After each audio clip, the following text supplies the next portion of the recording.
Comment Wang Fo fut sauvé. Par Marguerite Yourcenar. Dans Nouvelles Orientales. Le vieux peintre Wang Fo et son disciple Ling erraient le long des routes du royaume de Han. Ils avançaient lentement, car Wang Fo s'arrêtait la nuit pour contempler les astres, le jour pour regarder les libellules. Ils étaient peu chargés car Wang Fo aimait l'image des choses et non les choses elles-mêmes, et nul objet au monde ne lui semblait digne d'être acquis sauf des pinceaux, des pots de laque et d'encre de Chine, des rouleaux de soie et de papier de riz. Ils étaient pauvres car Wang Fo troquait ses peintures contre une ration de bouillie de millet et dédaignait les pièces d'argent. Son disciple Ling, pliant sous le poids d'un sac plein d'esquisses, courbait respectueusement le dos comme s'il portait la voûte céleste, car ce sac, aux yeux de Ling, était rempli de montagnes sous la neige, de fleuves au printemps et du visage de la lune d'été. Ling n'était pas né pour courir les routes aux côtés d'un vieil homme qui s'emparait de l'aurore et captait le crépuscule. Son père était changeur d'or. Sa mère était l'unique enfant d'un marchand de jade qui lui avait légué ses biens en la maudissant parce qu'elle n'était pas un fils. Ling avait grandi dans une maison d'où la richesse éliminait les hasards. Cette existence soigneusement calfeutrée l'avait rendu timide. Il craignait les insectes, le tonnerre et le visage des morts. Quand il eut 15 ans, son père lui choisit une épouse et il la prit très belle car l'idée du bonheur qu'il procurait à son fils le consolait d'avoir atteint l'âge où la nuit sert à dormir. L'épouse de Ling était frêle comme un roseau, enfantine comme du lait, douce comme la salive, salée comme les larmes. Après les noces, les parents de Ling poussèrent la discrétion jusqu'à mourir. Et leur fils resta seul dans la maison peinte de cinabre, en compagnie de sa jeune femme qui souriait sans cesse, et d'un prunier qui chaque printemps donnait des fleurs roses. Ling aimait cette femme au cœur limpide, comme on aime un miroir qui ne se ternirait pas, un talisman qui protégerait toujours. Il fréquentait les maisons de thé pour obéir à la mode et favorisait modérément les acrobates et les danseuses. Une nuit, dans une taverne, il eut Wang Fo pour compagnon de table. Le vieil homme avait bu pour se remettre en état de mieux peindre un ivrogne, sa tête penchée de côté, comme s'il s'efforçait de mesurer la distance qui séparait sa main de sa tasse. L'alcool de riz déliait la langue de cet artisan taciturne, et Wang, ce soir-là, parlait comme si le silence était un mur, et les mots des couleurs destinés à le couvrir. Grâce à lui, Ling connut la beauté des faces de buveurs, estompées par la fumée des boissons chaudes, la splendeur brune des viandes inégalement léchées par les coups de langue du feu, et l'exquise roseur des taches de vin, parsemant les nappes comme des pétales fanés. Un coup de vent creva la fenêtre, l'averse entra dans la chambre, Wang Fo se pencha pour faire admirer à Ling la zébrure livide de l'éclair, et Ling, émerveillé, cessa d'avoir peur de l'orage. Ling paya l'écho du vieux peintre. Comme Wang Fo était sans argent et sans hôte, il lui offrit humblement un gîte. Ils firent route ensemble, Ling tenait une lampe, sa lueur projetait dans les flaques des feux inattendus. Ce soir-là, Ling apprit avec surprise que les murs de sa maison n'étaient pas rouges comme il l'avait cru, mais qu'ils avaient la couleur d'une orange prête à pourrir. Dans la cour, Wang Fo remarqua la forme délicate d'un arbuste auquel personne n'avait jamais prêté attention jusque-là et le compara à une jeune femme qui laisse sécher ses cheveux. Dans le couloir, Il suivit avec ravissement la marche hésitante d'une fourmi le long des crevasses de la muraille, et l'horreur de Ling pour ces bestioles s'évanouit. Alors, comprenant que Wang Fo venait de lui faire cadeau d'une âme et d'une perception neuve, Ling coucha respectueusement le vieillard dans la chambre où ses père et mère étaient morts.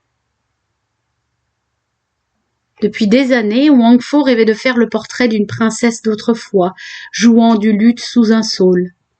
Aucune femme n'était assez irréelle pour lui servir de modèle, mais Ling pouvait le faire puisqu'il n'était pas une femme.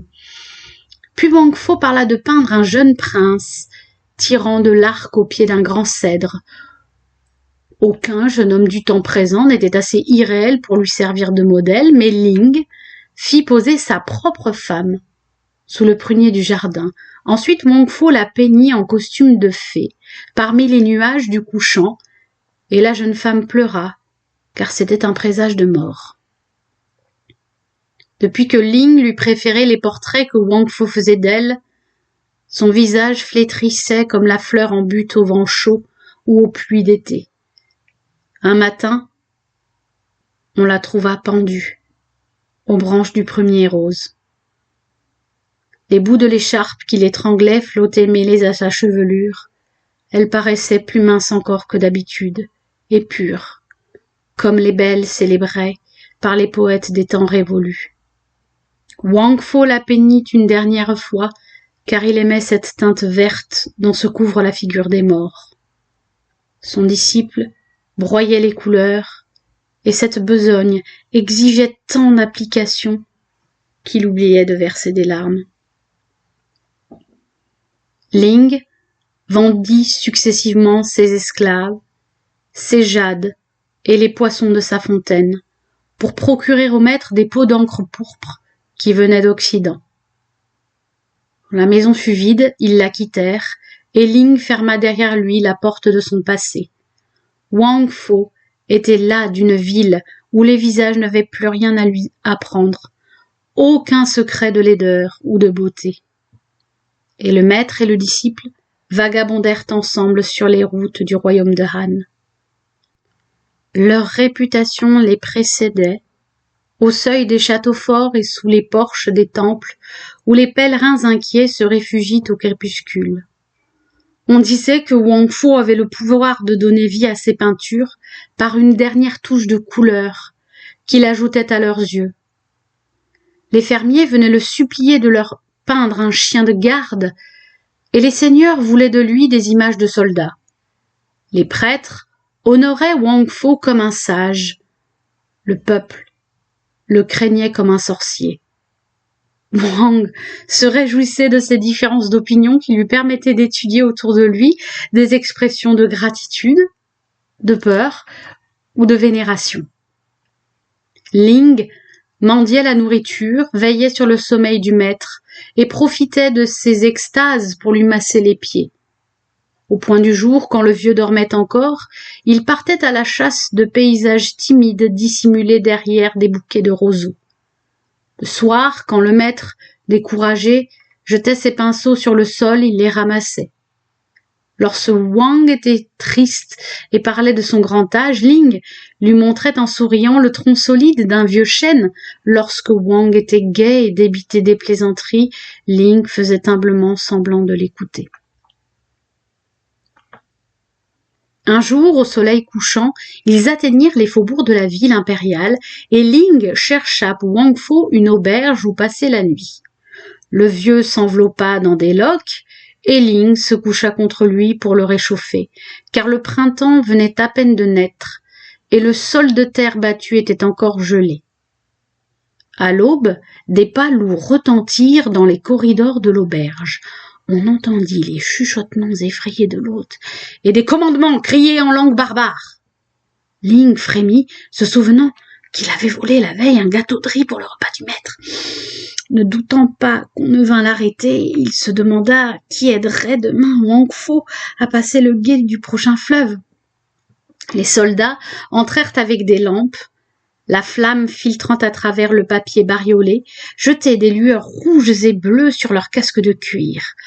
La corde d'un arc vibrait sur leur épaule. Les plus féroces poussaient tout à coup des rugissements sans raison. Ils posèrent lourdement la main sur la nuque de Wang Fo qui ne put s'empêcher de remarquer que leurs manches n'étaient pas assorties à la couleur de leur manteau. Soutenu par son disciple, Wang Fo suivit les soldats en trébuchant le long des routes inégales. Les passants attroupés se gaussaient de ces deux criminels qu'on menait sans doute décapités. À toutes les questions de Wang, les soldats répondaient par une grimace sauvage.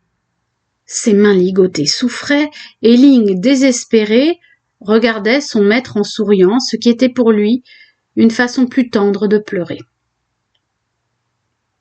Ils arrivèrent sur le seuil du palais impérial dont les murs violets se dressaient en plein jour comme un pan de crépuscule.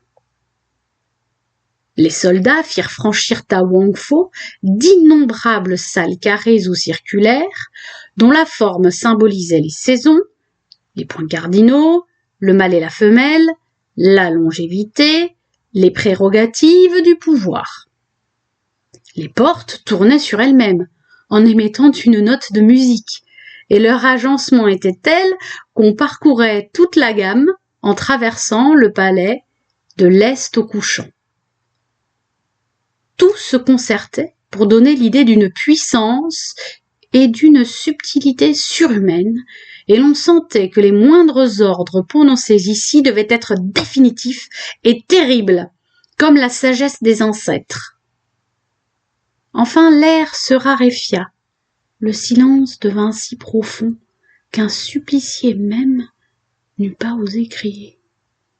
Un eunuque souleva une tenture, les soldats tremblèrent comme des femmes, et la petite troupe entra dans la salle où trônait le Fils du ciel. C'était une salle dépourvue de murs, soutenue par d'épaisses colonnes de pierre bleue. Un jardin s'épanouissait de l'autre côté des fûts de marbre, et chaque fleur contenue dans ces bosquets appartenait à une espèce rare, apportée d'au-delà les océans. Mais aucune n'avait de parfum, de peur que la méditation du dragon céleste ne fût troublée par les bonnes odeurs. Par respect pour le silence, où baignaient ses pensées, aucun oiseau n'avait été admis à l'intérieur de l'enceinte. Et on en avait même chassé les abeilles. Un mur énorme séparait le jardin du reste du monde afin que le vent qui passe sur les chiens crevés et les cadavres des champs de bataille ne pût se permettre de frôler la manche de l'empereur. Le maître céleste était assis sur un trône de jade, et ses mains étaient ridées, comme celles d'un vieillard, bien qu'il eût à peine 20 ans. Sa robe était bleue pour figurer l'hiver et verte pour rappeler le printemps. Son visage était beau, mais impassible, comme un miroir placé trop haut, qui ne reflèterait que les astres et l'implacable ciel. Il avait à sa droite son ministre des plaisirs parfaits, et à sa gauche son conseiller des justes tourments. Comme ses courtisans, rangés au pied des colonnes, tendaient l'oreille pour recueillir le moindre mot sorti de ses lèvres, il avait pris l'habitude de parler toujours à voix basse. « Dragon céleste, dit Wang Fo prosterné, je suis vieux, je suis pauvre, je suis faible. Tu es comme l'été, je suis comme l'hiver. Tu as 10 000 vies, je n'en ai qu'une et qui va finir. Que t'ai-je fait? On a lié mes mains qui ne t'ont jamais nui. Tu me demandes ce que tu m'as fait, vieux Wang Fo? Dit l'empereur. Sa voix était si mélodieuse qu'elle donnait envie de pleurer. Il leva sa main droite, que les reflets du pavement de jade faisaient paraître glauque comme une plante sous-marine, et Wang Fo, émerveillé par la longueur de ses doigts minces, chercha dans ses souvenirs s'il n'avait pas fait de l'empereur ou de ses ascendants un portrait médiocre qui mériterait la mort. Mais c'était peu probable car Wang Fo, jusqu'ici, avait peu fréquenté la cour des empereurs, lui préférant les huttes des fermiers, ou dans les villes, les faubourgs des courtisanes et les tavernes le long des quais où se querellent les portefaix. « Tu me demandes ce que tu m'as fait, vieux Wang Fo ?» reprit l'empereur, en penchant son cou grêle vers le vieil homme qui l'écoutait. « Je vais te le dire. Mais comme le venin d'autrui ne peut se glisser en nous que par nos 9 ouvertures pour te mettre en présence de tes torts, je dois te promener le long des corridors de ma mémoire et te raconter toute ma vie. Mon père avait rassemblé une collection de tes peintures dans la chambre la plus secrète du palais. Car il était d'avis que les personnages des tableaux devaient être soustraits à la vue des profanes, en présence de qui ils ne peuvent baisser les yeux. C'est dans ces salles que j'ai été élevé, dieu Wang Fo, car on avait organisé autour de moi la solitude pour me permettre d'y grandir, pour éviter à ma candeur l'éclaboussure des âmes humaines. On avait éloigné de moi le flot agité de mes sujets futurs, et il n'était permis à personne de passer devant mon seuil de peur que l'ombre de cet homme ou de cette femme ne s'étendît jusqu'à moi. Les quelques vieux serviteurs qu'on m'avait octroyés se montraient le moins possible. Les heures tournaient en cercle. Les couleurs de tes peintures s'avivaient avec l'aube et pâlissaient avec le crépuscule. La nuit, quand je ne parvenais pas à dormir, je les regardais. Et pendant près de 10 ans, je les ai regardés toutes les nuits. Le jour, assis sur un tapis dont je savais par cœur le dessin, reposant mes paumes vides sur mes genoux de soie jaune, je rêvais aux joies que me procurerait l'avenir. Je me représentais le monde, le pays de Han, au milieu pareil à la plaine monotone et creuse de la main que sillonnent les lignes fatales des 5 fleuves. Tout autour, la mer, où naissent les monstres, et plus loin encore, les montagnes qui supportent le ciel. Et pour m'aider à me représenter toutes ces choses, je me servais de tes peintures.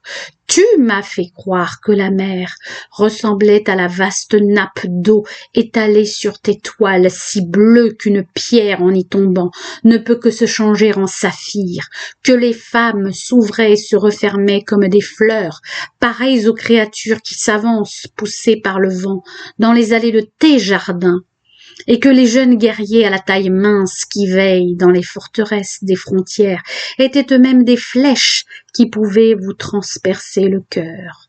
À 16 ans, j'ai vu se rouvrir les portes qui me séparaient du monde. Je suis montée sur la terrasse du palais pour regarder les nuages. Mais ils étaient moins beaux que ceux de tes crépuscules. J'ai commandé ma litière, secouée sur des routes dont je ne prévoyais ni la boue ni les pierres. J'ai parcouru les provinces de l'Empire sans trouver tes jardins pleins de femmes semblables à des lucioles, tes femmes dont le corps est lui-même un jardin. Les cailloux des rivages m'ont dégoûté des océans. Le sang des suppliciés est moins rouge que la grenade figurée sur tes toiles. La vermine des villages m'empêche de voir la beauté des rizières. La chair des femmes vivantes me répugne comme la viande morte qui pend au croc des bouchers. Et le rire épais de mes soldats me soulève le cœur. Tu m'as menti, Wang Fo, vieil imposteur. Le monde n'est qu'un amas de taches confuses, jetées sur le vide par un peintre insensé, sans cesse effacé par nos larmes. Le royaume de Han n'est pas le plus beau des royaumes, et je ne suis pas l'empereur. Le seul empire sur lequel il vaille la peine de régner est celui que tu pénètres, vieux Wang, par le chemin des 1000 courbes et des 10 000 couleurs. Toi seul règnes en paix sur des montagnes couvertes d'une neige qui ne peut fondre, sur des champs de narcisses qui ne peuvent pas mourir. C'est pourquoi, Wang Fo, j'ai cherché quel supplice te serait réservé à toi, dont les sortilèges m'ont dégoûté de ce que je possède et donné le désir de ce que je ne posséderai pas. Et pour t'enfermer dans le seul cachot dont tu ne puisses sortir, j'ai décidé qu'on te brûlerait les yeux, puisque tes yeux, Wang Fo, sont les 2 portes magiques qui t'ouvrent ton royaume. Et puisque tes mains sont les 2 routes aux 10 embranchements qui te mènent au cœur de ton empire, j'ai décidé qu'on te couperait les mains. M'as-tu compris, vieux Wang Fo? En entendant cette sentence, le disciple Ling arracha de sa ceinture un couteau ébréché et se précipita sur l'empereur. 2 gardes le saisirent. Le fils du ciel sourit et ajouta dans un soupir: Et je te hais aussi, vieux Wang Fo, parce que tu as su te faire aimer. Tuez ce chien. Ling fit un bond en avant pour éviter que son sang ne vînt tacher la robe du maître. Un des soldats leva son sabre et la tête de Ling se détacha de sa nuque, pareille à une fleur coupée. Les serviteurs emportèrent ses restes et Wang Fo, désespéré, admira la belle tache écarlate que le sang de son disciple faisait sur le pavement de pierre verte. L'empereur fit un signe et 2 eunuques essuyèrent les yeux de Wang Fo. « Écoute, vieux Wang Fo, dit l'empereur, et sèche tes larmes, car ce n'est pas le moment de pleurer, tes yeux doivent rester clairs, afin que le peu de lumière qu'il leur reste ne soit pas brouillé par tes pleurs. Car ce n'est pas seulement par rancune que je souhaite ta mort, ce n'est pas seulement par cruauté que je veux te voir souffrir. J'ai d'autres projets, vieux Wang Fo. Je possède dans ma collection de tes œuvres une peinture admirable où les montagnes, l'estuaire des fleuves et la mer se reflètent. Infiniment rapetissée sans doute, mais avec une évidence qui surpasse celle des objets eux-mêmes, comme les figures qui se mirent sur les parois d'une sphère. Mais cette peinture est inachevée, Wang Fo, et ton chef-d'œuvre est à l'état d'ébauche. Sans doute, au moment où tu peignais, assis dans une vallée solitaire, tu remarquas un oiseau qui passait ou un enfant qui poursuivait cet oiseau, et le bec de l'oiseau ou les joues de l'enfant t'ont fait oublier les paupières bleues des flots. Tu n'as pas terminé les franges du manteau de la mer, ni les cheveux d'algues des rochers. Wang Fo, je veux que tu consacres les heures de lumière qui te restent à finir cette peinture, qui contiendra ainsi les derniers secrets accumulés au cours de ta longue vie. Nul doute que tes mains, si près de tomber, ne trembleront pas sur l'étoffe de soie, et l'infini pénétrera dans ton œuvre par ses hachures du malheur. Et nul doute que tes yeux, si près d'être anéantis, ne découvriront des rapports à la limite des sens humains. Tel est mon projet, vieux Wang Fo, et je puis te forcer à l'accomplir. Si tu refuses, avant de t'aveugler, je ferai brûler toutes tes œuvres, et tu seras alors pareil à un père dont on a massacré les fils et détruit les espérances de postérité. Mais crois plutôt, si tu veux, que ce dernier commandement n'est qu'un effet de ma bonté, car je sais que la toile est la seule maîtresse que tu aies jamais caressée, et t'offrir des pinceaux, des couleurs et de l'encre pour occuper tes dernières heures, c'est faire l'aumône d'une fille de joie à un homme qu'on va mettre à mort. Sur un signe du petit doigt de l'empereur, 2 eunuques apportèrent respectueusement la peinture inachevée où Wang Fo avait tracé l'image de la mer et du ciel. Wang Fo sécha ses larmes et sourit car cette petite esquisse lui rappelait sa jeunesse.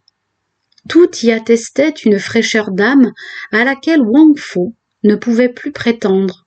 Mais il manquait cependant quelque chose, car à l'époque où Wang Fo l'avait peinte, il n'avait pas encore assez contemplé de montagnes, ni de rochers baignant dans la mer leurs flancs nus, et ne s'était pas assez pénétré de la tristesse du crépuscule. Wang Fo choisit un des pinceaux que lui présentait un esclave et se mit à étendre sur la mer inachevée de larges coulées bleues. Un eunuque accroupi à ses pieds broyait les couleurs. Il s'acquittait assez mal de cette besogne, et plus que jamais Wang Fo regretta son disciple Ling. Wang Fo commença par teinter de rose le bout de l'aile d'un nuage posé sur une montagne, puis il ajouta à la surface de la mer de petites rides qui ne faisaient que rendre plus profond le sentiment de sa sérénité. Le pavement de jade devenait singulièrement humide, mais Wang Fo, absorbé dans sa peinture, ne s'apercevait pas qu'il travaillait assis dans l'eau. Le frêle canot grossi sous les coups de pinceau du maître occupait maintenant tout le premier plan du rouleau de soie. Le bruit cadencé des rames s'éleva soudain dans la distance, rapide et vif comme un battement d'ailes. Le bruit se rapprocha, emplit doucement la salle, puis cessa. Et des gouttes tremblaient immobiles, suspendues aux avirons du batelier. Depuis longtemps, le fer rouge destiné aux yeux de Wang s'était éteint sur le brasier du bourreau. Jusqu'aux épaules, les courtisans, immobilisés par l'étiquette, se soulevaient sur la pointe des pieds. L'eau atteignit enfin au niveau du cœur impérial. Le silence était si profond qu'on eût entendu tomber des larmes. C'était bien Ling. Il avait sa vieille robe de tous les jours et sa manche droite portait encore les traces d'un accroc qu'il n'avait pas eu le temps de réparer le matin avant l'arrivée des soldats, mais il avait autour du cou une étrange écharpe rouge. Wang Fo lui dit doucement en continuant à peindre : « Je te croyais mort. »« Vous, vivant ?» dit respectueusement Ling. « Comment aurais-je pu mourir ?» Et il aida le maître à monter en barque. Le plafond de jade se reflétait sur l'eau, de sorte que Ling paraissait naviguer à l'intérieur d'une grotte.